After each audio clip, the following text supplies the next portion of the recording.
So I wanted to start by thanking Tanya and PAXA as an organization for honoring me as the PAXA Parent of the Year for 2021. I'm grateful for the recognition, but also more so for the support of PAXA generically, broadly, to help prevent child abuse and to raise awareness among parents, and also specifically on the bill that we have been working on, which is HB 1975, that specifically targets abuse in schools. So like most victims of abuse, I was abused by someone I knew and trusted. And in my case, it was a teacher. So when I entered my junior year in high school, I was 17 years old. I had two parents at home. I had straight A's. I was a varsity athlete. I had a group of friends at school. A lot of things were going for me. And I immediately excelled in the class where my teacher taught. And a couple months into the school year, he asked me to stay after school one day to discuss college and careers because I was doing well in his class. That was the start of his grooming process, which of course at the time I didn't realize was grooming, but over the course of a few months, he showed special interest in me, and I saw it as a positive mentor relationship. I saw him as someone I trusted and could confide in. If I was upset, it was another support person I could go talk to. Well, unfortunately, after a few months of that special attention, one day after school, he kissed me. And within weeks of that, he had sexually assaulted me. Unfortunately, at the time, I didn't disclose the sexual assault, and I didn't realize that it was assault or abuse because he had so thoroughly groomed me into thinking that we were in an adult relationship that I didn't have the wherewithal to leave. And I ended up being in that situation for 4 years. When I finally did leave, it was because I realized that I wasn't happy and that I was the only one who could change it. But it wasn't until about 13 years after that that I finally started calling it abuse. And what changed my mind was that I was a mother myself, and I could see how vulnerable my own children were. And it changed the way I viewed authority and his position of authority and how he abused that to violate me. So in the process of making a delayed outcry and pressing charges, I was able to get access to the police case file that detailed the narrative and the explanation of witnesses and bystanders who had been interviewed. And unfortunately, that was the lowest point in the whole disclosure process for me because I realized that my abuse was preventable. So two of the teachers that taught alongside my abuser had heard him repeatedly make lewd comments about female students over a manner of years before he ever had me in class. One of them heard him say he wished he could hook up with a student. Several people remember rumors, 15 or 20 years after this happened, they remember hearing rumors. 3 people at the time knew that he had made an acknowledgement of being in a relationship with me. And I was 17 when he made that acknowledgement, but no DCFS reports were ever made. So hearing and reading that several adults who were mandated reporters that worked in my school did nothing to protect me was so devastating because it felt, instead of just someone who abused me, it was an institutional betrayal that someone could have helped me and they all chose to do nothing. So the biggest message that I have for parents is really just to raise awareness about how prevalent sexual abuse is. Unfortunately, statistics say that 1 in 10 children will be sexually abused by the time they turn 18. And specifically in schools, there's a report that estimated that 1 in 10 students will be subject to sexual misconduct. So abuse and misconduct are not the same thing, but they're similar.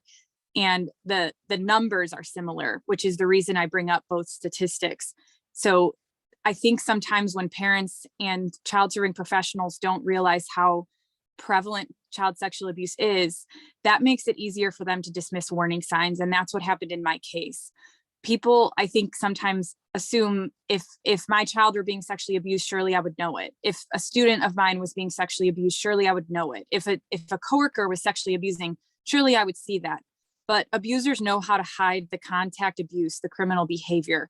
And so what you will see are different indicators. And so in the case of an abuser, you'll see boundary violating behavior, possibly through the lens of hearing something from your child. You'll hear about boundary violating or boundary blurring behaviors. So if you're hearing your child talk about a teacher or someone that's an adult, talking about that person as if they're a peer or kind of an inappropriately intimate relationship, those are the warning signs to listen to. And when that little red flag goes off, whether as a parent or as a professional around children, you listen to those red flags and don't dismiss them, because this is a very common problem. And when people don't realize how common it is, they don't see the warning signs for what they are. My mom, she was a school teacher, so she was a mandated reporter, and her elementary school was only about a mile away from my high school. She made several DCFS reports on behalf of her school children throughout her career, including testifying in court for one of them. But she missed this with her daughter, and she still feels bad about that. I think she saw herself as, invincible in the sense that surely if something was wrong, she would know it. And she did know something was wrong. She just didn't know what. And that caused her to feel a lot of guilt, which I think is very common for parents, that they think they're going to be able to spot it. And then if they don't, they feel really bad.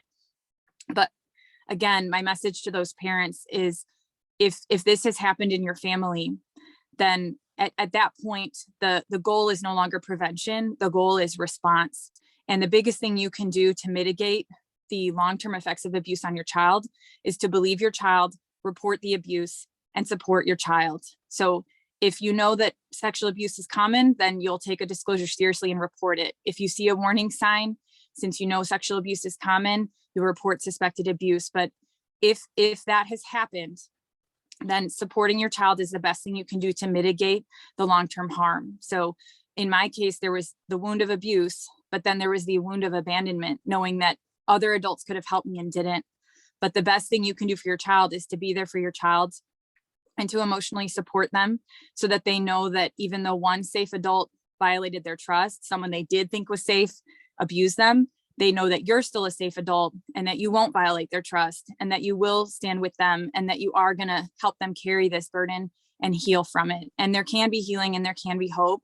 And of course, prevention is the goal, but if abuse happens, then that's the new goal. And so just in closing, I want to encourage any parents who are in that situation that you're going to have your own trauma, that the primary wound is the child, but the secondary wound, one of the secondary victims, is the parents.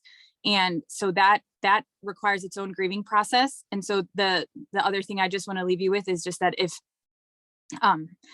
if you're grieving because you know your child has undergone this and it's a devastating fact and difficulty to process, then make sure you get the help you need so that you're able to help your child, because the guilt that you feel is not what's going to help your child. Your presence and your kindness and your patience and support and love, that's what's going to help them get through this, and they can.